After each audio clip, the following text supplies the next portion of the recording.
بالله من الشيطان الرجيم بسم الله الرحمن الرحيم قال الله الحكيم في كتابه الكريم إن الله وملائكته يصلون على النبي يا أيها الذين آمنوا صلوا عليه وسلموا تسليما اللهم صل وسلم وزد وبارك على محمد وآل محمد كما صليت وسلمت وباركت على إبراهيم وآل إبراهيم في العالمين إنك حميد مجيد. Assalamu alaikum wa rahmatullahi wa barakatuh. Every time we get a lot of room, nobody shows up. Anyway, thank you again for coming for the last session in the series of inequality. All of these last 3 sessions we have had together have been now dovetailed into today, because we wanted to sort of bring you to what Islam has to say about inequality and how it is created and how it can be avoided, how it can be remedied. The things that I wanted to review for you today, let me just go over the items we're going to talk about. I want to sort of recap some of the major issues that we have covered in the last 3 sessions, and then talk about the Islamic criteria of justice, talk about the epistemology of Islam's view on justice, and then talk about the fact that Islam itself is a rule-based system, and these rules govern economic behavior as well as political, social, every other behavior. And finally, we want to argue that justice is actually the result of rule compliance, and that there is no outside criteria from rules. In other words, there's nothing separate about rules about justice, having a justice criteria specifically from Islam like it is for other places. You saw, for example, we had Rawls and Nozick and Grotius. All of these people had criteria of justice that had to be brought from outside of the system, imposed on the system. But what Islam has is basically, it says, if you follow all the rules of this, that are prescribed by the Quran and Sunnah, that justice will result automatically. And that's what we want to, inshallah, talk about. There are many rules, but we will only talk about one rule to show you just one rule, and its compliance with that rule assures distributive justice. Only one, although there are many rules that govern aspects and dimensions of behavior in Islam. Only one we will talk about, how that one rule alone will do the job. Now, what we have talked about from very beginning to now are ideas that different people, different schools of thought have had about what constitutes justice and what specifically constitutes distributive justice, meaning who gets what from what the society has, and under what circumstances and under what conditions. We have talked all the way from Aristotle and Plato down to St. Thomas Aquinas, and then came out to late Middle Ages Grotius. From Grotius we came to basically Hobbes and Locke and Rousseau. Then we brought it to modern times to see that based on these ideas, the modern discussion of distributive justice is formally based.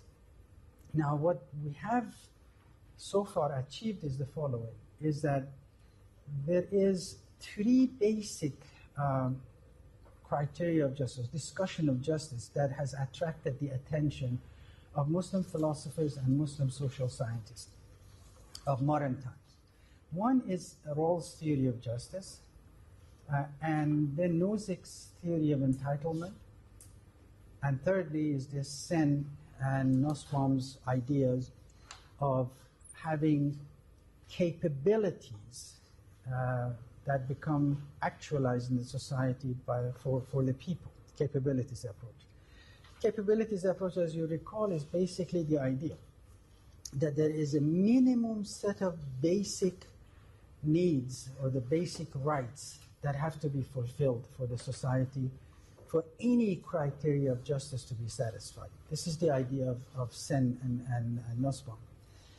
But that has attracted the attention of Muslims, Muslim philosophers and Muslim social scientists and economists, basically because they argue that in the society everyone has to receive a minimum amount of material goods and services that they call basic needs. Basic needs falls within the same category as the theory of capability of Sen and Nussbaum.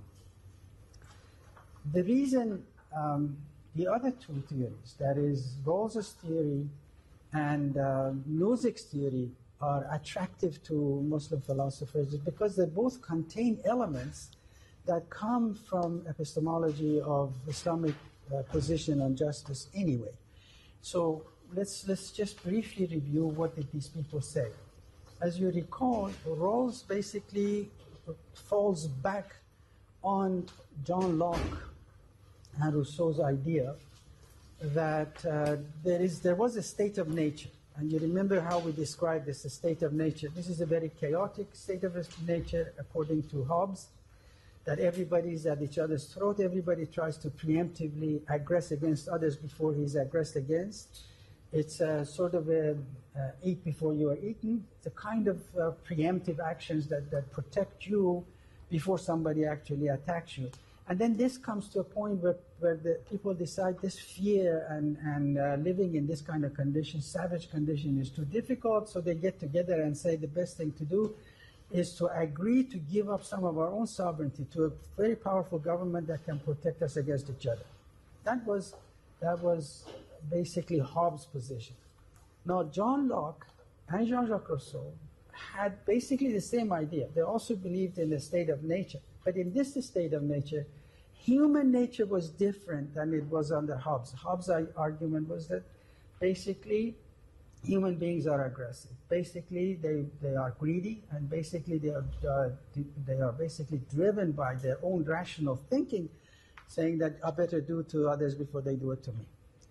And so they take, and there is no rule, no law, nothing. And so people finally reach this position that the only way to get away from this is to have a social contract based on which we agree individually to give up some of our own sovereignty to a powerful government to protect us.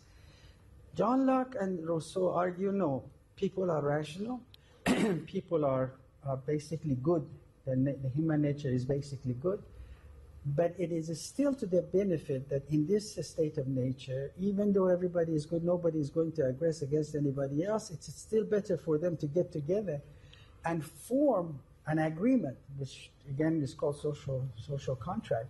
Based on that agreement, then, people will basically argue that very small part of their sovereignty will be given to a minimal government that will protect their life, their liberties, and their property. Three critical things that are so supposedly to be protected by the government, which has a minimal presence in the society, and basically his job is protect people against one another.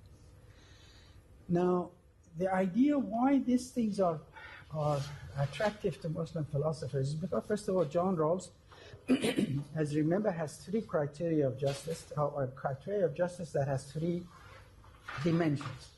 He calls it justice as fairness. The first thing, he argues, is that supposing that you have a state of nature, remember this is a thought experiment. There is none of these writers knew a state of nature. By then, the societies had already been formed, but they ask you to imagine what would the state of nature look like, and then they say, well, one of them assumes that people are really bad and greedy. that would be somebody like basically like Thomas Hobbes, sorry. And then John Locke assumed human nature is different. It's not that aggressive, but cooperation will finally lead to this idea of social contract. Now, John Rawls's idea was that you also have to do a thought experiment. Assume that there are people who are in the society and they all share some basic liberties. For instance, they're free to form political organizations. They are free to have political action. They are free to say whatever they want. They have freedom of speech. They have these basic liberties.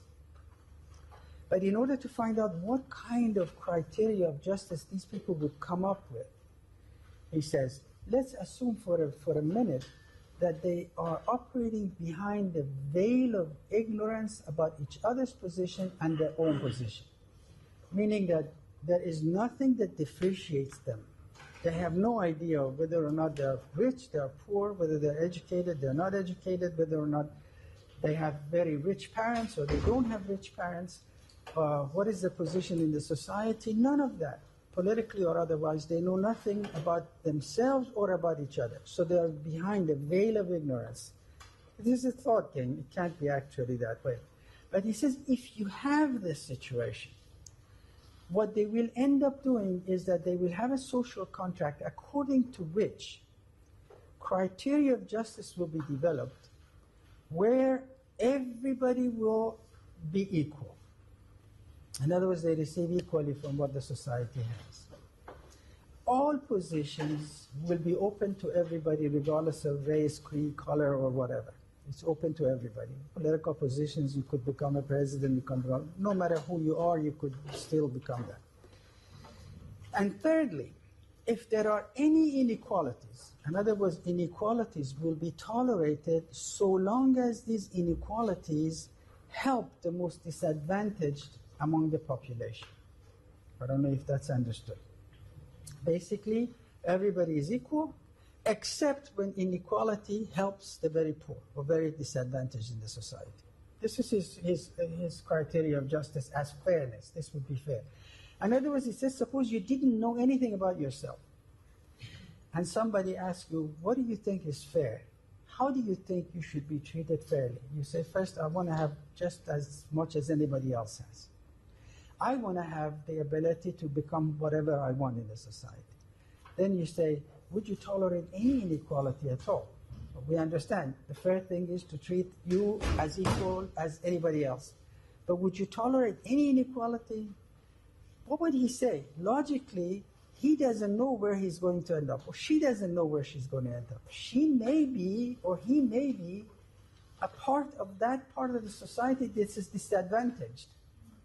So his rational idea, his rational thinking would say, I better protect myself. So I say, the only amount of inequality I will tolerate in the society is if advantages the most disadvantaged in the society. Because he doesn't know, she doesn't know, they actually may end up there.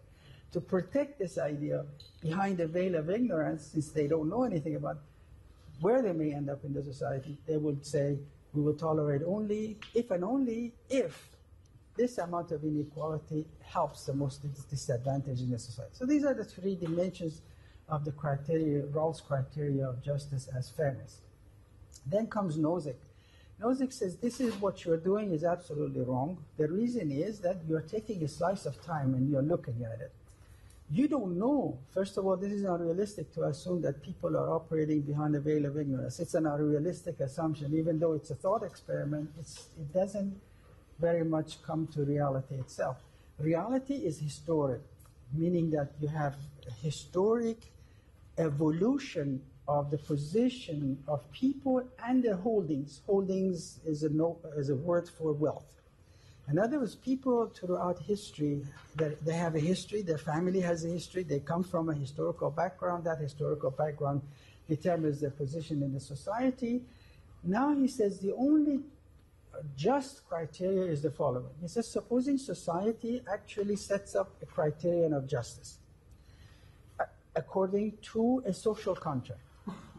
Then, if anybody has any holdings which satisfy that criterion of justice, their wealth is justly held.